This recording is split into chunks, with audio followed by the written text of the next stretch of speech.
How's everybody doing? All right, day 4.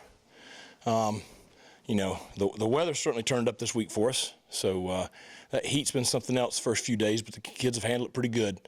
Just got to do a great job with taking care of their bodies between practices. But second day in Shells, 2 pretty good days there in Shells, and getting real close to playing actual football. Had a lot of game situation stuff at the end of practice today.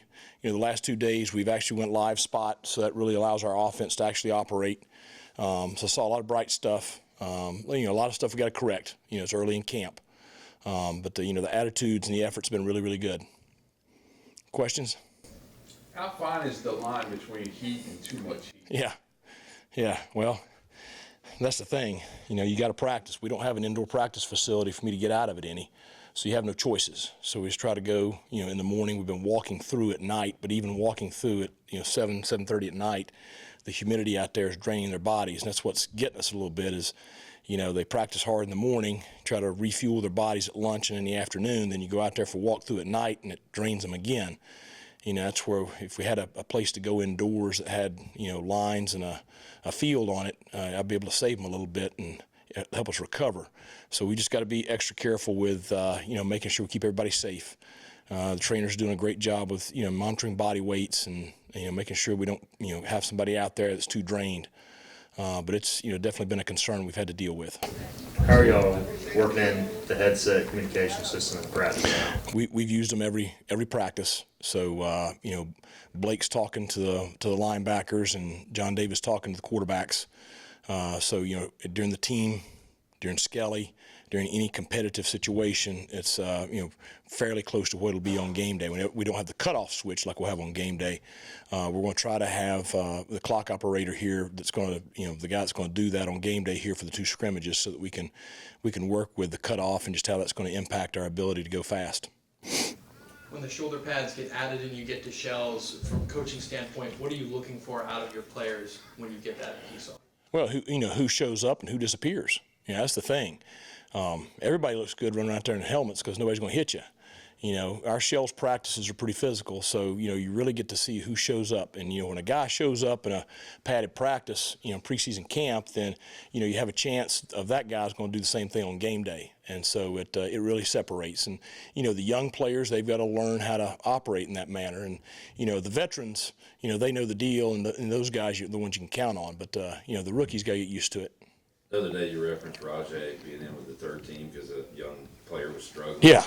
Is it, how do you kind of get them out of those struggles? Or It takes care of itself. I mean, if you got a 5th-year senior in there and he's having to take reps with the third group because you can't figure it out, then somebody's going to be saying something to you pretty sternly. So. On day 1, you mentioned that even if a young player doesn't know what they're doing, just show us effort. Yeah, show us that you're no doubt. Compete. Who has been showing you through the last few days that they're ready to compete even though they're a young guy? Demarius Hines has been pretty good on defense. That's a young safety out of Atlanta, Westlake High School. We expected him to, but certainly he's, I think, shown up in the team settings. Has a lot of football smarts and savviness to him, and he's a pretty tough kid. We got a couple of others that have been kind of, flashes, but consistency has been the deal there. So, just still looking for those guys to come along. What receiver has impressed you most through, 4 days?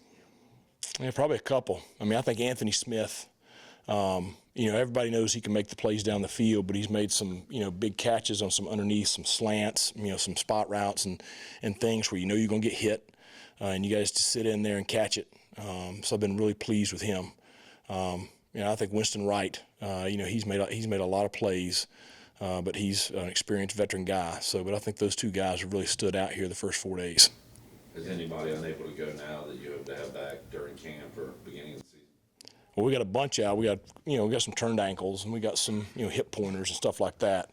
Nobody that started preseason camp is out permanently that we know of right now. We got a couple that are dealing with some stuff, but The tight end position, I mean, obviously Casey's an older guy, but you have some young talent there too. So how do you try and sort through that? I'm really excited about that position.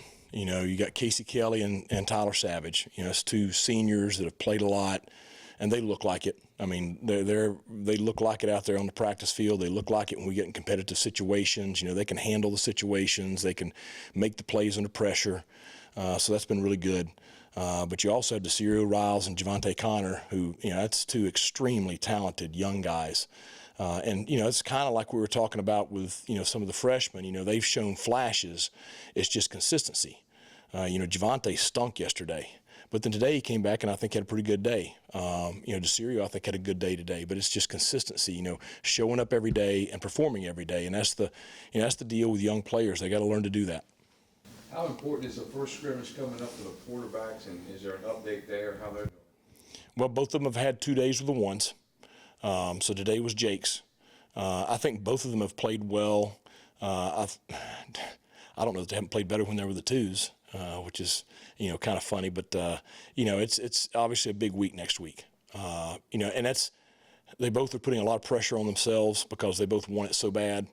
But, you know, the one that can handle that pressure, I mean, because let's be honest, you know, the season's a lot of pressure. So if you can't handle the pressure now, you ain't going to handle it in season either. So, you know, just seeing how they handle next week. And then next Saturday will be as close to a game situation as we can do. I mean, Coach Powell has all of our special teams in, so we will have a full scrimmage the first Saturday, you know, but you know, make it very, very game-like. So, you know, just looking forward to seeing how they operate and compete in that setting.